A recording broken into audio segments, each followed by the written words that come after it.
pessoal, sejam todos muito bem-vindos em mais um programa Café de Negócios, um programa que tem como objetivo ajudar você que quer se tornar um empreendedor, passar inúmeras dicas de empreendedorismo para você. E no programa de hoje estou com uma pessoa muito especial, a Ana. Seja bem-vinda, Ana. Oi, Érica, tudo bem? Muito bom ter você Obrigada aqui, pelo Ana. convite. Eu que agradeço. A Ana tem uma história de empreendedorismo incrível, muitos desafios no meio do caminho, né, Ana? Muitos. Alguns contratempos, que tudo isso vai servir como motivação para você ficar conosco aqui até o final. E para a gente começar, eu vou pedir para que a Ana se apresente, fale um pouquinho quem é a Ana, para que você aí consiga, inclusive, estabelecer um laço de confiança com a Ana e se inspirar na história dela. Vem comigo aqui. Ana, conta para o nosso público quem é a Ana. Bom, eu sou a Ana Paula Goziene, né? Tô tão acostumada a falar que eu sou a Ana que eu até esqueço que tenho a Ana Paula. É, a Ana Paula Goziene, filha do Dirceu, da Cecília. Tenho 2 irmãos, o Pedro e o Marco. E sou casada com o Claudinei. E sou a mamãe do Caleb. E a Ana mora onde, Ana? Em Americana. Tá. E conta pra gente, como é que foi a infância? Sempre morou lá, Ana? Nasceu em Americana? Eu nasci em Campinas, na verdade, mas só fui para maternidade mesmo, mas sempre vivi em Americana, sempre morei no Jardim São Paulo. E depois que eu me casei, que eu mudei de bairro só, e agora eu voltei para o Jardim São Paulo.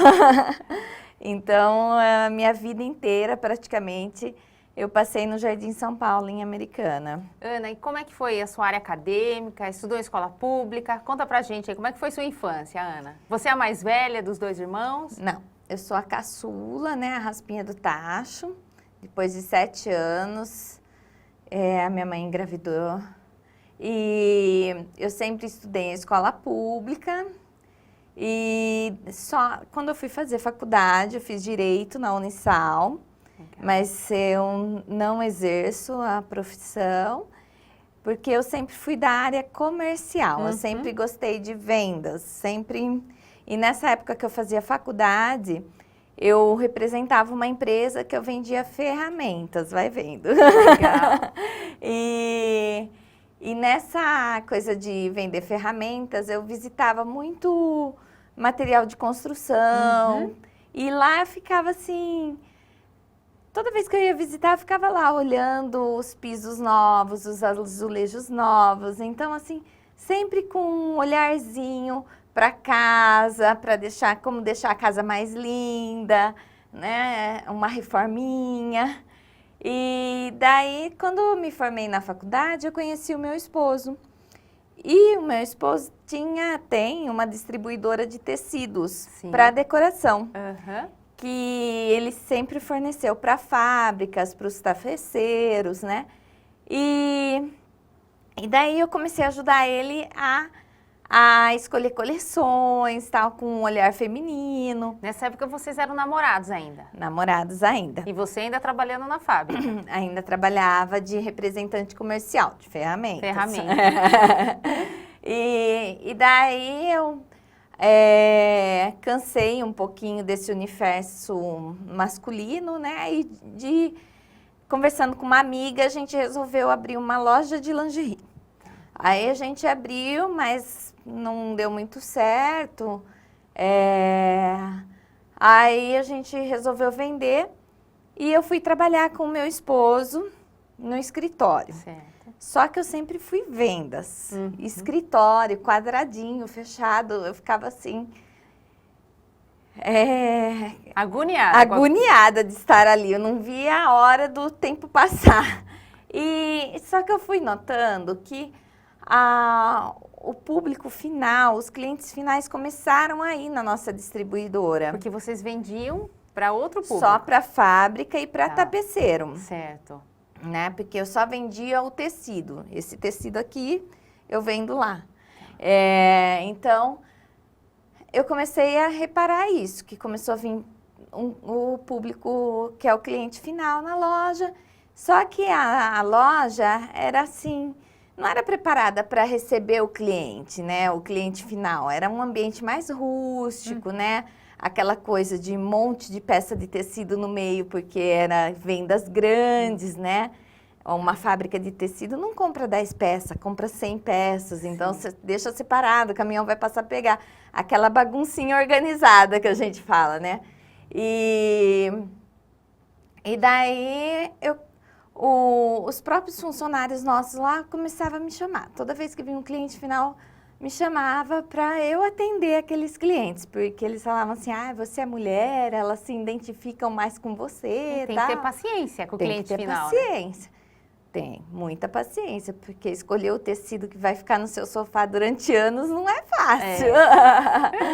Aí, eu comecei a atender esses clientes, e daí eu falei assim, bom, uma maneira de eu sair desse escritório vai ser eu fazer essas vendas do cliente final explodir, tanto que eu não precise mais ficar no escritório. Sim. Aí eu comecei a me empenhar nisso, e aí eu comecei a buscar fornecedor de papel de parede, e comecei a introduzir produtos. E quando eu vi, eu já estava assim, agendando visita para ir na casa das pessoas, oferecer o tecido, oferecer o papel. E aquele ambiente lá já não cabia mais para mim, porque eu comecei a atender arquiteta, né? Então eu precisava de um lugar mais bonito. Aí nós tínhamos um imóvel e meu marido falou, olha, vamos montar uma loja lá então, e a gente faz novo, faz tudo bonito, e a gente muda para lá, e deixa aqui só para estoque. E nesse período você não tinha um bebê ainda, ou já tinha? Não, meu bebê é pequenininho, tem só 9 meses. Isso foi em 2012. Tá. Aí a gente começou essa reforma nesse prédio, e reforma você já viu, né? Sim. Não acabava nunca. A gente já estava virando até chacota para os concorrentes, que o pessoal não acreditava que a gente ia inaugurar, porque, nossa, passou assim 4, 5 pedreiros na obra, foi uma coisa assim de louco. Então demorou muito para a gente concluir essa reforma, né? E durante essa reforma, a sua intenção era trabalhar com outro tipo de produto? Aumentar o leque, né? Aumentar. Continuar com o produto que nós já tínhamos, que era o tecido e o papel de parede. Certo. Só que com o tempo que nós fomos aumentando esse leque de produto. Inaugurar a loja, a gente inaugurou só com o tecido e o papel de parede. Certo. Mas antes de inaugurar, a gente passou por esse período de reforma, né? Até que eu adoeci e eu tive que fazer um tratamento no meio dessa reforma. E daí a gente precisou dar uma pausinha. Então já estava demorando, demorou mais ainda. E depois eu vou querer saber um pouquinho mais desse seu período de quando você adoeceu. E eu queria saber, durante essa reforma, Ana, você enquanto empresária, o que você falaria para quem está nos assistindo, inclusive agora como uma dica, que provavelmente tem pessoas nos assistindo que passa pelo mesmo problema, né? De você idealiza um espaço e de repente começam esses contratempos com a obra, com o pedreiro. O que você falaria? Qual a sua experiência em cima disso, Ana? Olha... Porque aí você estava, né? Nem aqui com a loja nova, com um pé aqui e um pé lá, né? Na antiga loja. Isso. Era uma torneira aberta, né? Tá. Porque era dinheiro que não acabava. Sim. E então, assim, eu ter um giro de caixa, pensar num giro de caixa é importante. Nossa, muito importante. Para começar uma obra, você tem que ter uma reserva, porque a obra sempre é assim. O arquiteto, o engenheiro fala que vai gastar 100, você prepara para gastar 150, Isso, 200. exatamente. Porque a obra é sempre uma caixinha de surpresa. E ainda mais no nosso caso, se tratando de uma reforma, de um prédio antigo, né? Então, sempre surgia um probleminha ou outro. Então, a dica que eu dou é assim, faz uma reserva, né? Se prepara para isso, não entra de alegre numa reforma, numa mudança, porque empecilhos imprevistos, né? Podem surgir. É comum. É comum. E para você não ficar assim, ser pego de, como fala? De surpresa. De surpresa. No meio do caminho. É. E aí, no meio dessa história, você acabou adoecendo. Isso, eu acabei adoecendo e daí foi assim um período difícil, porque a gente escolheu fazer o meu tratamento em São Paulo e daí eu ficava mais em São Paulo do que em Americana, meu marido também, né? Então, foi um período que daí a gente abandonou a obra e a nossa loja que funcionava também, né? Isso que eu queria saber, como é que foi esse período para vocês? A outra loja não fechou, mas não alguém fechou. Tocou. Nossa, alguém ficou tocando essa loja. Isso, a gente tinha uma equipe, né? Tá. O irmão do meu marido é nosso gerente lá, ele tocou a loja para nós enquanto a gente estava nesse período difícil. Entendi. Ana, e o que foi que você teve nesse período? Eu tive um câncer de mama, Tá. né? Que eu já tinha percebido que eu tinha um nódulo e tal.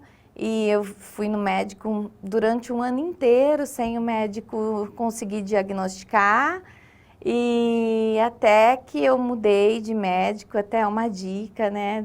Extremamente importante. A gente ouvir os anjinhos do Senhor que falam nos nossos ouvidos para trocar de médico, porque a gente às vezes a gente pensa assim, nossa, mas ele é tão bom, tão famoso, né? Mas errar é humano, né?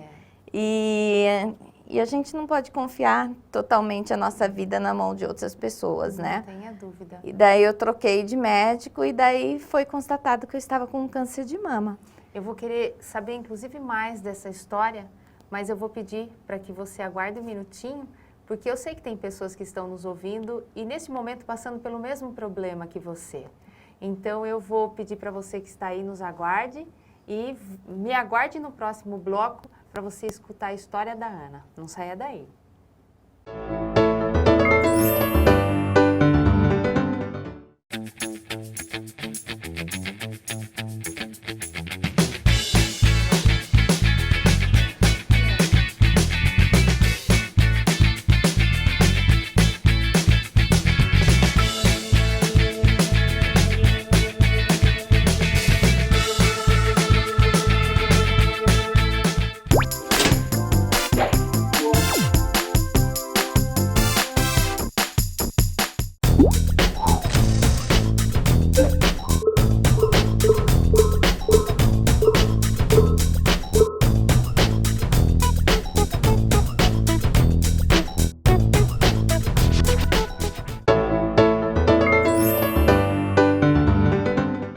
Volta no segundo bloco do nosso programa Café de Negócios. Eu estou aqui com a Ana, uma empresária da cidade de Americana, que estava nos contando que durante, né, Ana, a reforma de uma loja, ela infelizmente recebeu uma notícia.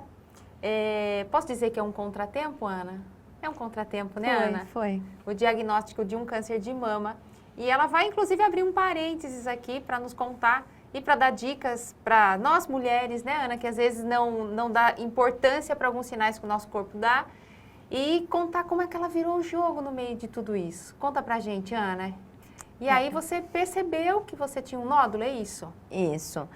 Em 2013, eu fui diagnosticada com esse câncer de mama, mas ele já estava comigo durante 2012 todo, porque 2012 todinho eu tinha ido ao médico, porque eu já tinha sentido fazendo autoexame muito importante, viu, mulheres que estão aí em casa, não é só no Outubro Rosa não, é todo mês, tá? Fazendo o autoexame eu senti esse carocinho e já fui procurar um médico. E ele, assim, falava que não era nada, que era para mim tirar isso da cabeça, que eu era muito nova, na época eu tinha 32 anos. Ele falava assim, imagina, não é nada não. Eu estava fazendo exames para engravidar, ele até falava assim, vai ter o seu bebê, depois que tiver o bebê você volta aqui, a gente tira esse carocinho, põe um silicone. Eu falava assim, gente, mas que coisa estranha, né? Não tá normal essa conversa entre médico e paciente. Aí eu fui buscar uma segunda opinião, mas isso eu já tinha ido várias vezes nele. e já tinha feito vários exames, mas o exame principal, que é a mamografia e a biópsia, ele não pediu. Fez, tá. Ele não fez. Então eu fiz ressonância, tomografia, ultrassom, mas o que era realmente importante, porque ele não acreditava, por eu ser jovem, né? Por ter só 32 anos, porque a mamografia geralmente começamos a fazer a partir dos 40, que é a propaganda, né? Mas isso não é uma realidade, Érica, porque eu conheci pessoas, meninas, que até, assim, triste, mas que de 20 anos, 26 anos, que até faleceram por conta do câncer de mama. Durante o meu tratamento, conheci muitas pessoas. E, então, quer dizer, não é uma realidade só a partir dos 40. A partir dos 40, isso que é importante dizer, né? A mulher, ela tem que se cuidar desde novinha, sempre tá fazendo o autoexame.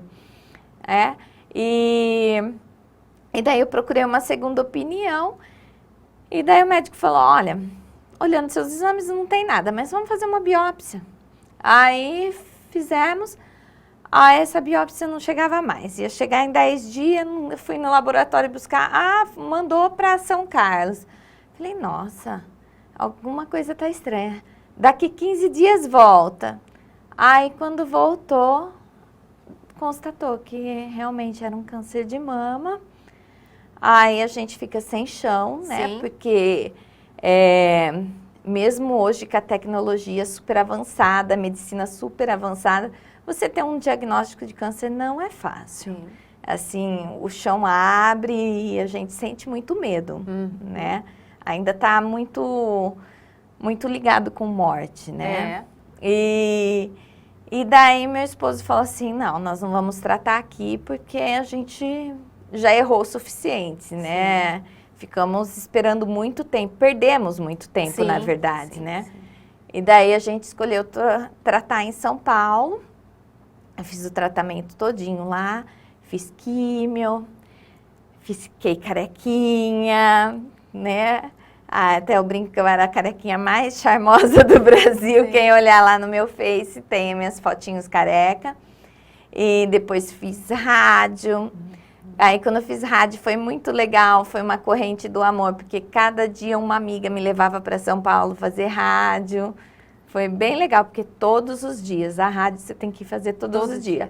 A químio era uma vez na semana, mas a rádio eram 22 rádios todos os dias. Então, assim, meu marido já tinha se ausentado demais da empresa, né? Então, na rádio, na químio, ele foi todas as químios. Ele falou que fez um propósito com Deus, que ele ia todas as químios me levar, e ele me levou. Mas na rádio, como ia todos os dias, daí as amigas me levavam. E foi muito legal isso, porque, assim, é gostoso você sentir esse carinho das pessoas, né? E daí, graças a Deus, Deus me carregou no colo, eu sou cristã também, eu acreditei 100% que Deus ia me curar e fui curada. E daí depois eu tive que ficar um período tomando remédio, né? Porque o meu câncer foi hormonal. Então eu tive que adiar esse sonho de ser mãe. Tá. Né? Antes de fazer a químio, eu congelei embriões. E porque a químio ela pode queimar os ovários, né? Então o oncologista falou, olha, se o seu sonho é ser mãe, então nós vamos se precaver. Aí, em 2017, o meu oncologista liberou para eu ter bebê. Ah, que delícia. Aí eu engravidei, mas nessa primeira tentativa não deu certo. Deu positivo, mas eu acabei perdendo. Aí, depois de um ano, eu falei pro meu marido, ou é agora, ou eu vou ter que voltar a tomar o remédio, porque eu tinha que dar a pausa no remédio, né? Sim. Aí ele falou, então vamos de novo, vamos criar coragem e vamos. Aí nós oramos ao Senhor e fomos. Aí cheguei lá no meu médico dos embriões, ele falou assim, olha Ana, não sei, os melhores a gente já usou, os mais bonitos a gente já usou. Agora só sobrou 2. Mais ou menos. Mais ou menos, um tortinho, outro feinho. Mas daí eu falei assim, Senhor, na hora eu falei, eu não aceito isso. eu não aceito. Senhor, honrou Davi, que era pequenininho, feinho, ruivinho, vai me honrar também. E deu positivo, e depois de 9 meses nasceu Caleb, que nasceu agora, 6 de fevereiro de 2019, ele está com 9 meses. E o Caleb é uma bênção. Eu imagino. O filho da promessa, né? E é o que faz a gente muito feliz. Que lindo, né? E nesse meio de tempo, a loja, né? Porque nesse tempo que eu dei de engravidar e de tratamento, terminei o tratamento, eu falei, agora nós vamos abrir essa loja. Só que daí meu marido ficou fraco. Porque passamos muitas coisas, muitas turbulências, até financeiramente a gente estava fraco.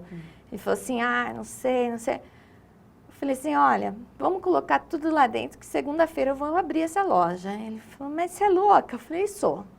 Vamos abrir essa loja segunda-feira. Mas não tem nem funcionário. Eu falei assim, arruma 2 aí seu e vamos. Aí a gente abriu a loja e coloquei uma faixa lá na frente, para honra e glória do Senhor, estamos abertos, porque ficou tanto tempo fechada que eu falei assim, as pessoas nem vão perceber que a gente abriu, né? E eu falei assim, é por Deus que a gente conseguiu abrir essa porta. E daí, desde lá, a gente está assim, crescendo cada vez mais. No começo não foi fácil, até uma dica que eu dou para quem está querendo empreender, é assim, não desista, porque o começo não é fácil, gente. É assim, eu penso que 2 anos ali na loja, eu sofri bastante, assim, de tipo... a Érica tinha falado pra mim, trocou figurinha? Eu falei assim, não, tinha dia que eu tinha que pôr figurinha do bolso, não dava para trocar. Mas hoje a minha loja assim tá super reconhecida. Delícia, né? Hoje os maiores arquitetos da cidade, da região, vêm para minha loja porque ela é conhecida pela qualidade, pela pontualidade, que isso é muito importante num negócio, atendimento, qualidade. Pontualidade, se você falou que vai entregar dia 10, você vai se matar, vai trabalhar até meia-noite, vai passar a madrugada trabalhando, mas você vai entregar dia 10. Certo. Né? Porque, ainda mais no meu caso, que é decoração, casa é um sonho para as pessoas. Né? Elas sonham de ver a casa mais bonita. Até o slogan da loja é sua casa mais linda. Qual é o nome da loja, Ana? Distema Decorações. Distema Decorações. E elas sonham com isso, então você não pode brincar com os sonhos das pessoas, né? Então a gente se esforça muito para fazer do jeito que o cliente sonhou, idealizou, né? O que importa para nós na loja é ver os olhinhos dos nossos clientes brilhando. Muito bom. Ana, se você fosse falar para quem está nos assistindo agora, a característica mais importante para se tornar empreendedora, o que você diria para as pessoas? Fala ali, Ana, naquela câmera. Fé. Fé. A gente tem que ter muita fé no nosso trabalho e, assim, foco, perseverar muito, porque as dificuldades vêm, mas a gente, com fé, a gente vence todas elas. Muito bom. Ana, a gente sempre deixa um minutinho final do nosso programa para que você olhe para aquela câmera e tenha a oportunidade de agradecer todas as pessoas que te honraram, pessoas que te ajudaram a chegar até aqui. Então, fique à vontade, aquela câmera ali, ela é sua. Bom, quero agradecer aos meus pais, né, que sempre acreditaram em mim, e principalmente ao meu marido, Claudinei, que sem ele eu não conseguiria, porque ele foi uma peça fundamental para que a minha loja desse certo, porque ele apostou nela, né? Então, eu tenho muita gratidão por isso. E a toda a equipe da Distema, né? Todas as minhas meninas agora, que eu tenho uma equipe só de meninas fantásticas, super poderosas. E elas cuidam nesse período mesmo que eu tive o bebê esse ano. Elas têm cuidado da Distema como se fosse delas. Então, toda a minha gratidão a minha equipe, ao meu esposo e a minha família. Bom, Ana, eu aproveito inclusive para agradecer. Quero agradecer a Isa, que é a minha maquiadora, agradecer a Cláudia, do Salão Cláudia Costas, que gentilmente faz o meu cabelo. Vocês, meninas, arrasam. Muito obrigada para vocês. E, Ana, muito obrigada por estar aqui, por compartilhar conosco essa história, por nos inspirar, por abrir os nossos olhos em relação, né, não só ao empreendedorismo, mas essa doença que hoje, infelizmente, ela ataca muitas pessoas, e porque também a gente acredita que a mamografia eu só faço aos 40 anos, né, Ana? Não é verdade, né? Não é. Então, muito obrigada pela sua disposição de vir até aqui e compartilhar isso com a gente. Eu que agradeço, fiquei muito feliz com o convite. Obrigada. E você que está em casa, gratidão também por você ter ficado comigo até aqui, e eu te espero no próximo programa. Tchau, tchau.